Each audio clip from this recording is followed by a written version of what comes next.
and welcome to Empower Your Menopause, where we share stories, strategies and support to help women thrive during midlife and beyond.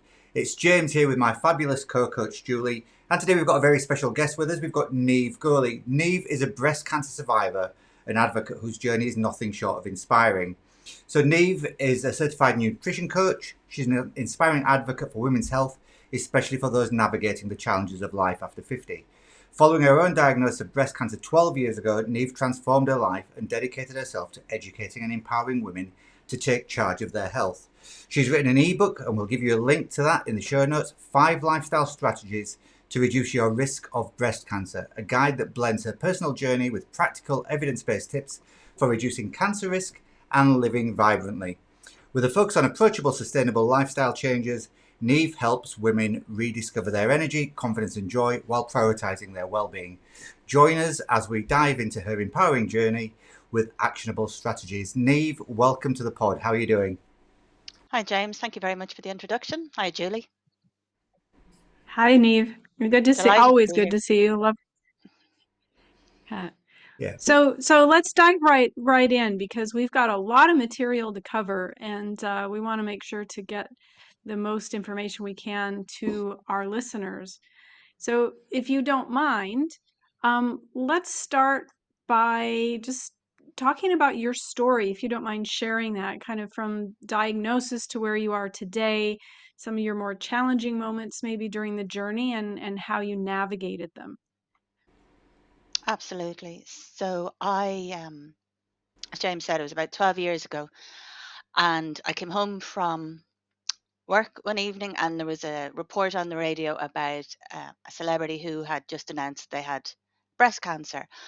And we all know that we should check regularly and be aware of what was going on. And I thought, as I listened to the radio, I thought, I haven't checked in a while. So I was in my bedroom, so I did a check myself there and then, and I found a lump. And your stomach just sinks. You can't, that can't be right. And I kept checking, and it was still there. So the next morning, I was on to my doctor, and then within a week, I was in to see the breast check clinic, had my mammogram, I ultrasound, and then I saw the doctor straight after. And obviously they have to wait for tests and things, but um, I said to him, do you think there's something there? And he went, yeah, I think there's something there. And it was good to just have that awareness straight away. And then I was into the whole, I had the chemotherapy, I had the radiation, I had surgery, and then I went on to the hormonal treatment after that. So yeah, delighted to say I'm here. I'd love to be sharing the story. But I did feel after I was diagnosed, now I believe that you come across, or you get what you focus on. That's what happens to you in life. And so I always made a point of not thinking about cancer, because if I didn't think about it, it wouldn't happen to me. So when I was diagnosed, Yeah. I had very little information about it. I didn't know what, I just knew these scare stories that we hear about cancer. And I went to find out. And the first thing I found out was that 1 in 7 women will get breast cancer during their lifetime. And I thought, oh, why was I the one? What are the other 6 doing differently that they didn't get breast cancer? And that's what I wanted to find out. Sure. What could I have done differently? What could I do going forward? Unfortunately, a lot of all cancers, it's down to bad luck. But there are things that we can do that will reduce our risk, or that will improve the outcome if we are unlucky enough to get a diagnosis. And that's what I wanted to find out about, and that's what I like to share now, to so we can all try and avoid it if we can. So many questions spring to mind, Niamh, as you're just telling that story. And the first one, I suppose, is kind of like an observation stroke question. You listen to something on the radio and heard a celebrity talking about breast cancer, and that's what made you check. And so I suppose in one way, that element of luck that there is an element of chance whether you get cancer or not. There's also an element of luck whether something prompts you, it seems, to do the check. And I wonder if you could just expand a little bit on what had stopped you from checking up until that point. Was it just absent-mindedness, or was there something else going on? And if you could just tell us a little bit more about what it's like to actually find out, because as you said, your stomach sank. But I wonder if you could just speak into that a little bit more for us. Okay, so I wouldn't. I mean, if you'd asked me, I'd have said, "Well, yeah, I do. I know I'm supposed to check once a month, but it's just you don't. You do forget." And I know because I've said this to other women. I don't know, Julie, have if this has been your experience, but you don't always remember to do it, and you sort of need to do it Right. at the same time each month as well. And it's remembering to do that. So yeah, partly luck that I heard it on the radio because the national screening programs start age 50 and I was 47 at Mm. the time. So if I hadn't found that myself, then I would have been another 3 years waiting. I'd like to think I would have checked before then. So one of the things that I do now is I have a reminder that I put out on my social media, my Instagram once a month, beginning of the month, reminder, do your check. Do it when you're in the shower, or have some time that reminds you when to do it, or do it now. And that also prompts me. The fact that I have a reminder to put that on my social media reminds me to do it. And, to be honest, it's still not every month, but it's more than it was.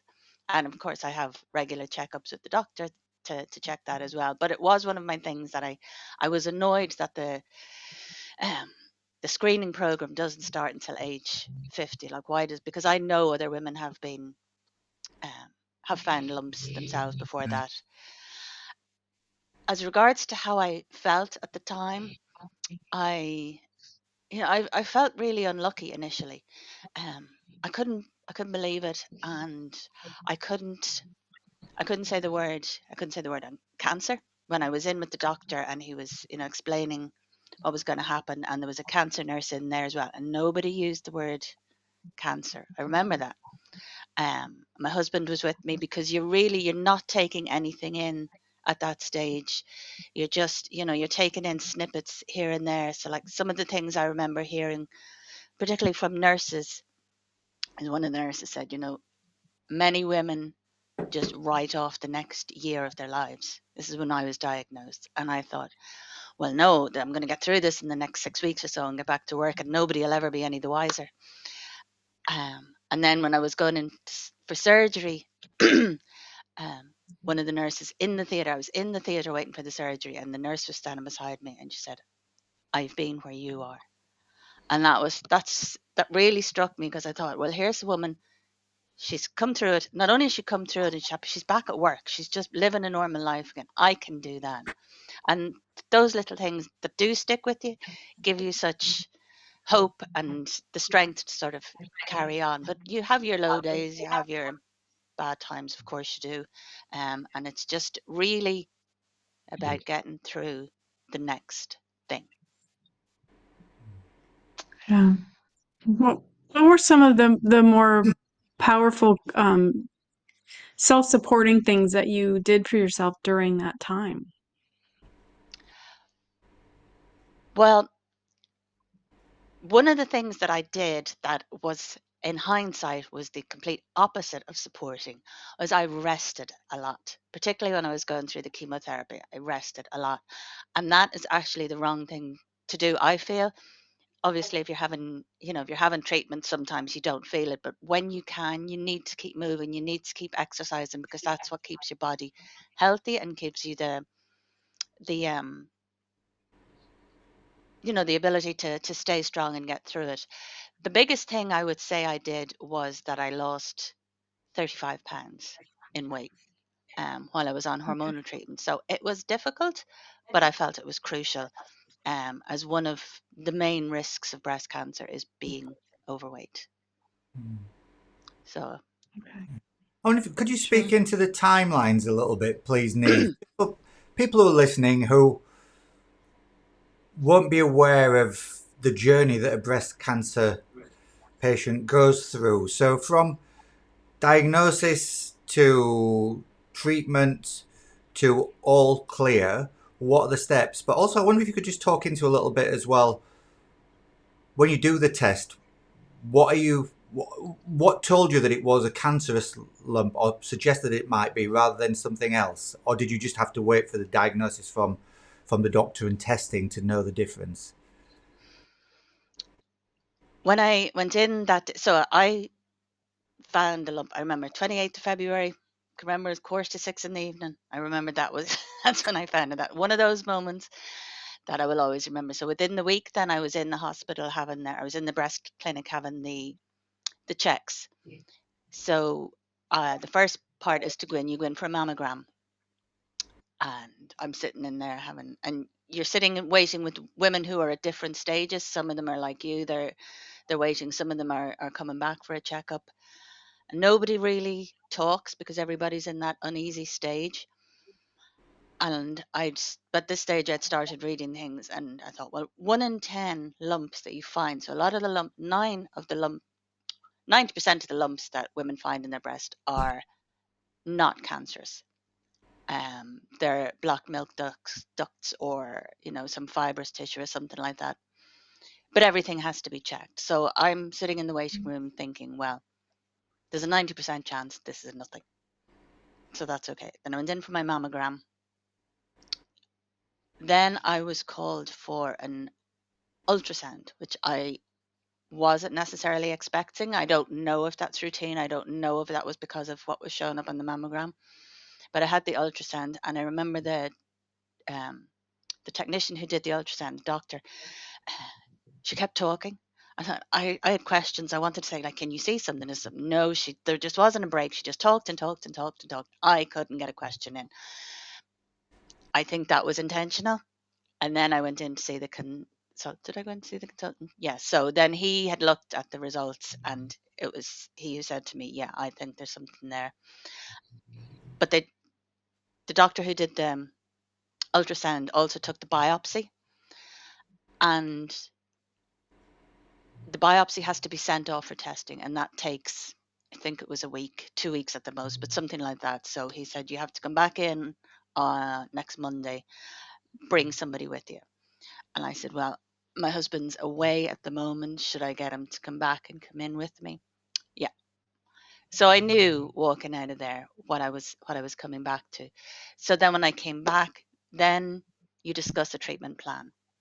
And there was, would I have a lumpectomy or would I have a mastectomy? And I remember saying at one stage, well, if I have surgery, and then the consultant said, no, you will be having surgery.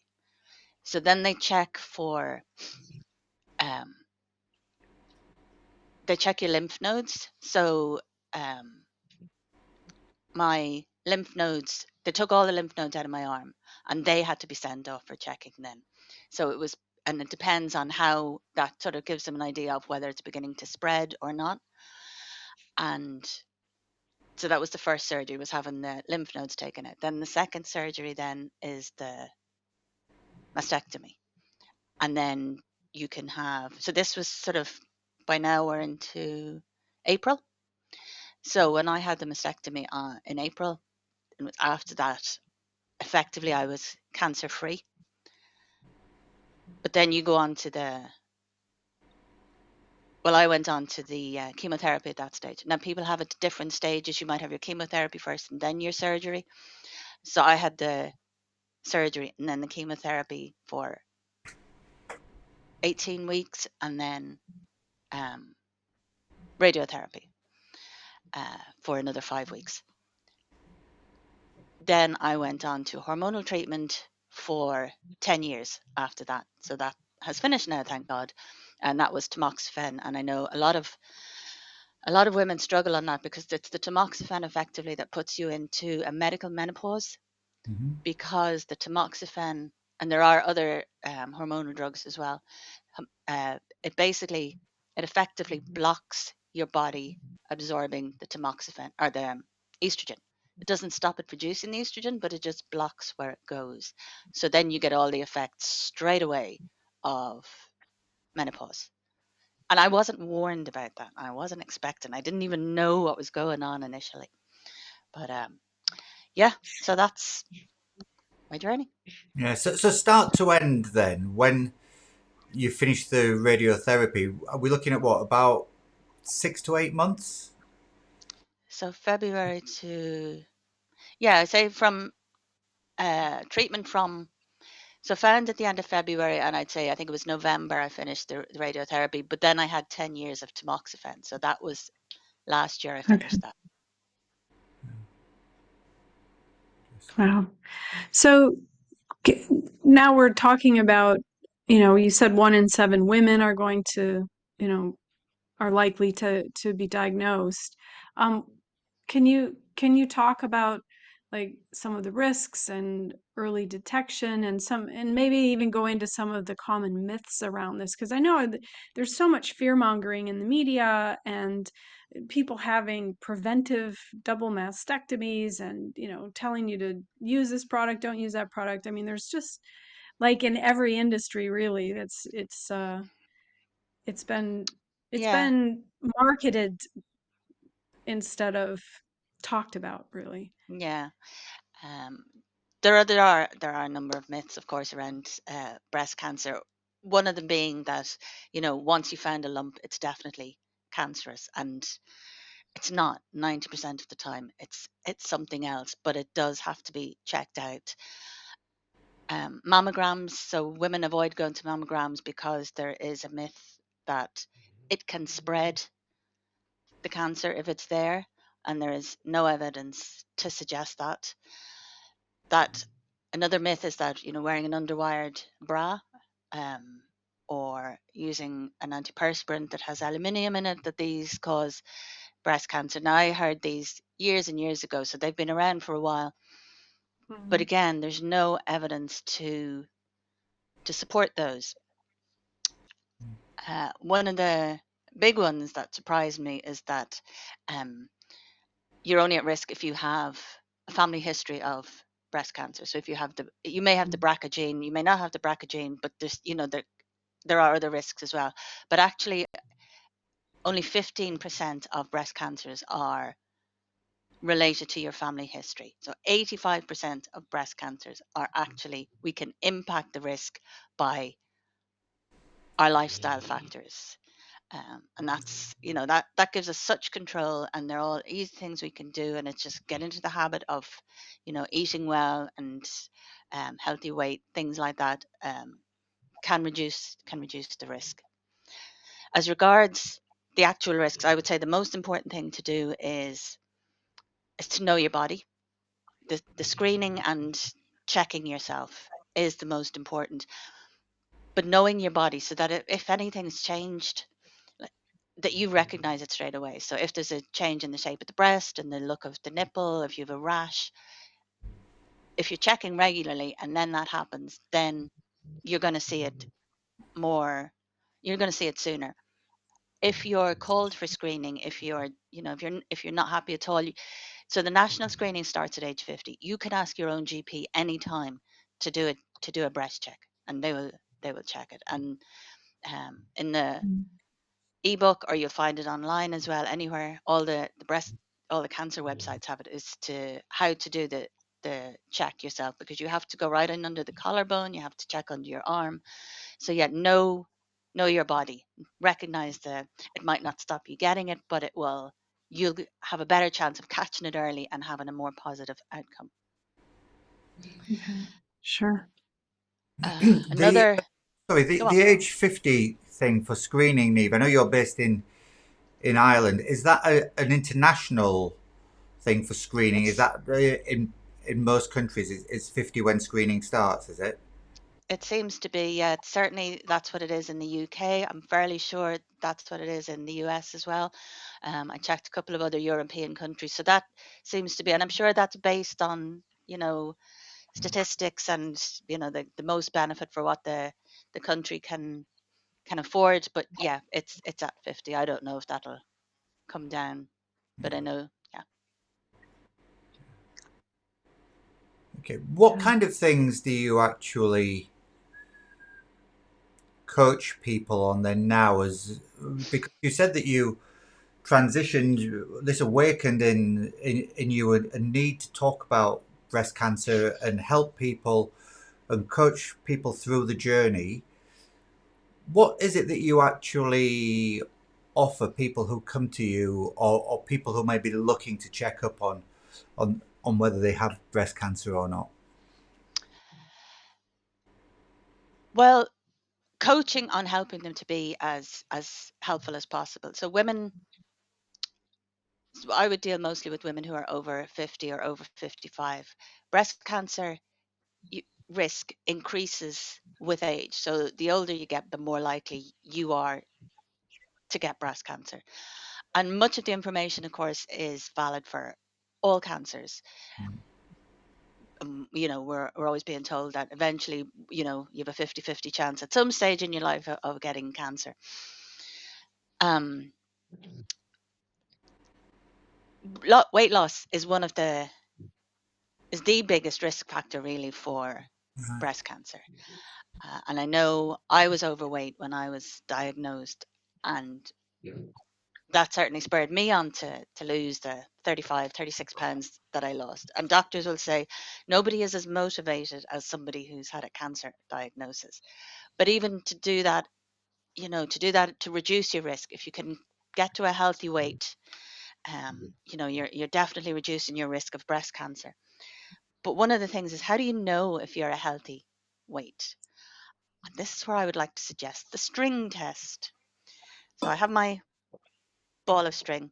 So without worrying about numbers or measurements or numbers on the scale or anything, I'm going to show you a quick and easy way to know whether or not you're a healthy weight. So I have cut this piece of string that is equal to my height. I'm going to fold it over in half. So that's now half my height.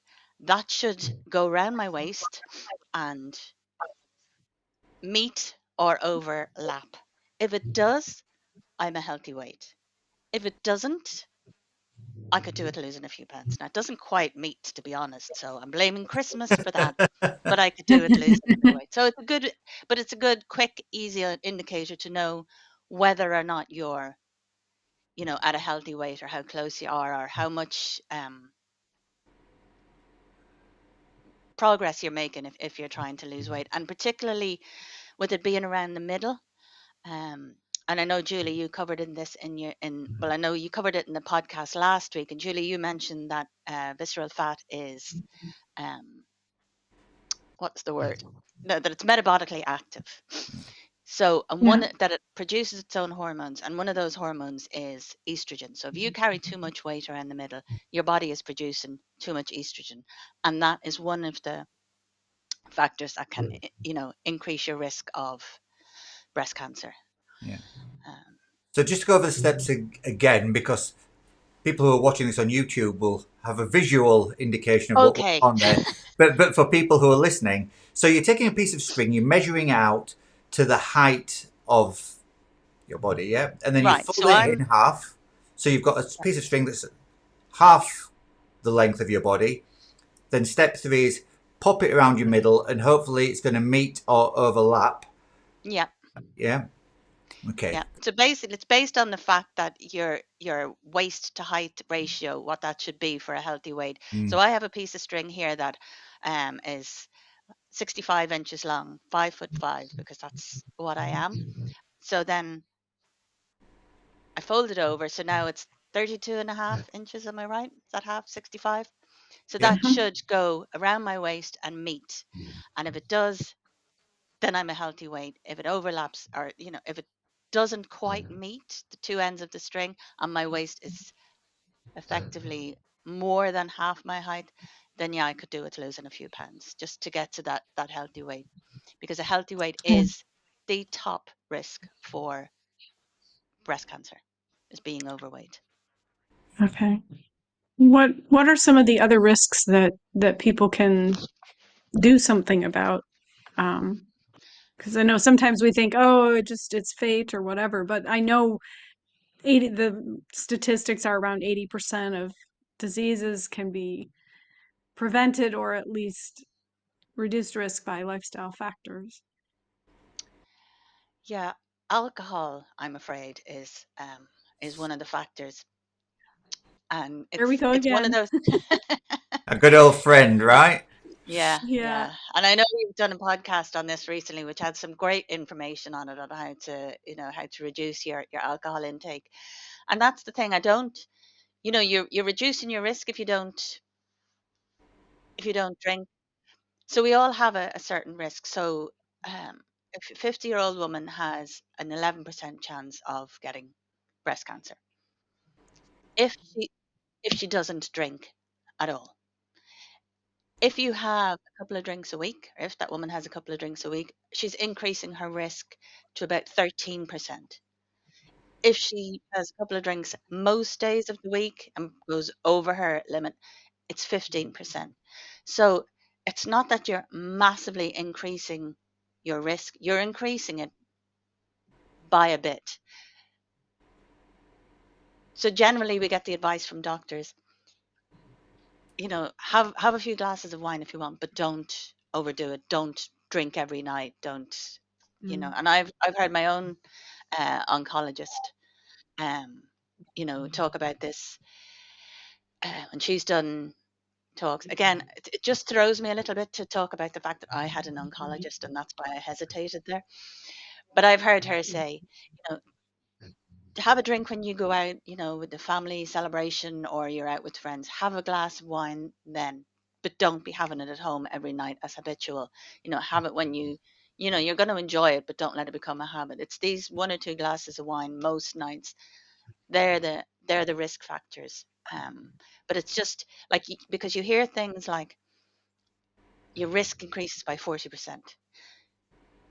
Your risk might increase by 40%, but that doesn't mean you have a 40% chance of getting breast cancer. It means your risk is 11%. If you increase it by that percentage, it's now 13%. So I just think it's Right. important to keep that in context because I like a glass of wine but I wouldn't do it every night. Sure. Yeah. Sure. Yeah, and it's an interesting thing about statistics, right? They can be manipulated to create a message that, may or may not be as accurate as what people think. Exactly. Yeah. Yeah. From a takeaway point of view, then, Niamh, what kind of practical advice can you give listeners to lifestyle changes that can be made maybe post diagnosis? What did you do? What did you change? How did they influence your recovery and well-being? I lost the weight, as I know that was critical. I stopped resting so much. Now, I would have been reasonably active beforehand, but then when I went in through the diagnosis and treatment, I know I rested too much, so I went back to being a bit more active. I certainly became more aware of um,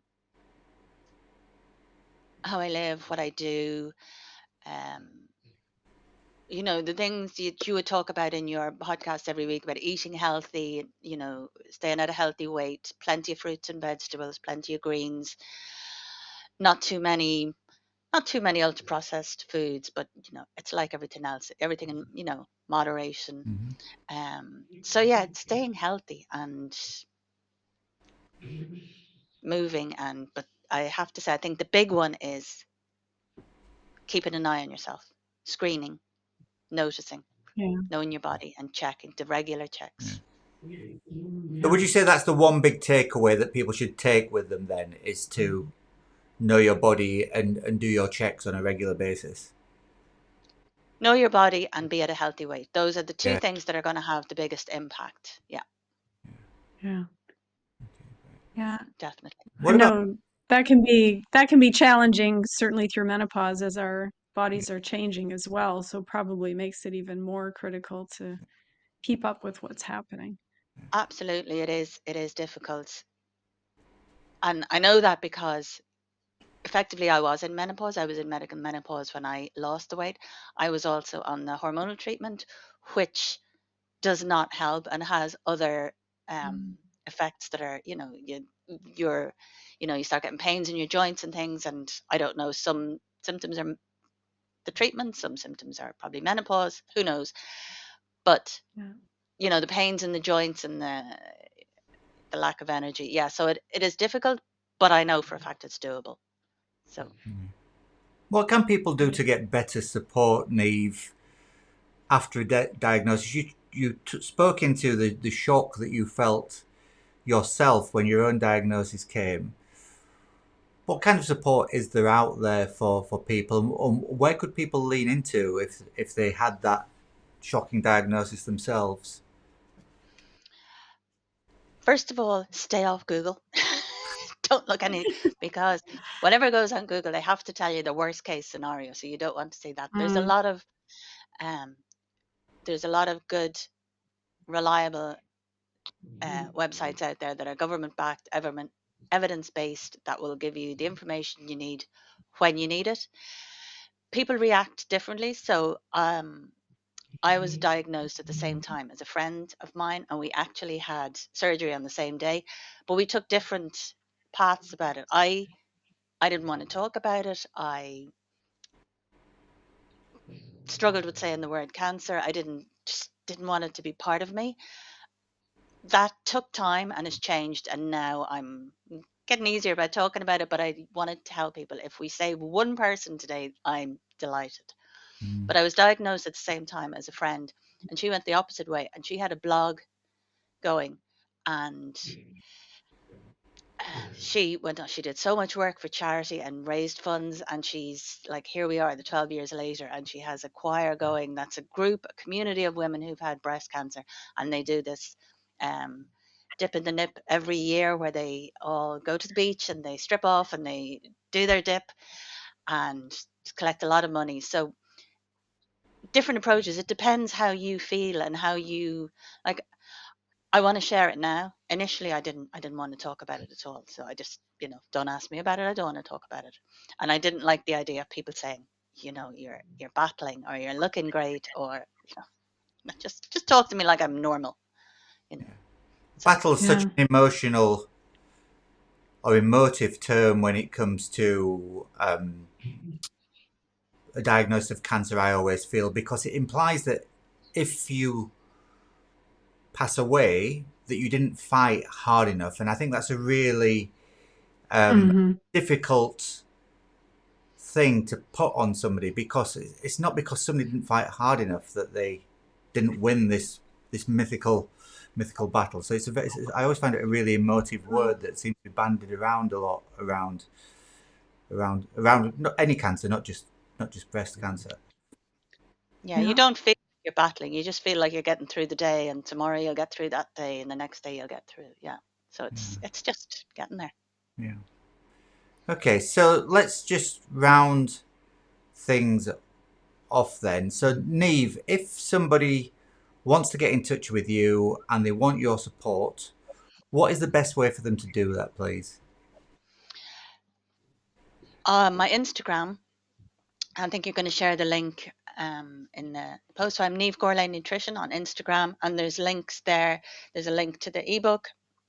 There's a link to, if anybody wants to book and have a quick chat with me, or message me through Instagram. They can also get me at Niamh at wellnessmatters.ie. I'm happy to talk to anybody about this. So yeah, please do. Excellent. Yeah. So I And think please check the links to make sure you get the spelling correct. yes. Oh yeah. Indeed. Yeah. So a couple of things then, just to round off. If you've been affected by some of the things that we've talked about in this podcast, we know it's very emotive. Please reach out either to Niamh, myself, Julie. We can point you in the direction of any support that you might need. Take actionable steps for your own health, obviously. Schedule a mammogram. Learn more about breast cancer awareness. As Niamh said, two really big things that you can do is, first of all, know your body. Second of all, is look into some kind of weight management if you feel you're overweight. Niamh gave that amazing tip there about getting a relatively accurate but somewhat easy to do measurement of whether you might want to look into weight loss or not, which is take a piece of string, measure your height, fold the string in half, wrap it around your middle, and let's see if the ends meet or if they overlap, because that's what you're looking for. But I think that's about it, unless Niamh, Julie, have you got anything else you'd like to add before we head off into the podcast ether? Thank you very much Not for not the me. We could talk about this all day, I'm sure. yeah, yeah, no, and thank you very much. I'm delighted to have the opportunity and um, to be guest on your podcast, which I enjoy. I have to say, look forward to that every week. Fabulous. Well, Oh, thank you everybody awesome. for joining us today. Thank you, Niamh, for joining us today and coming and sharing your story, being so open and honest about it. I think it's really, really valuable, and we value you for giving your time over to us and to our listeners today. So thanks a lot for that. So it's coaches James and Julie from Fabulous Beyond 40, reminding you to stay strong and stay fabulous, and we'll see you next time. Take care.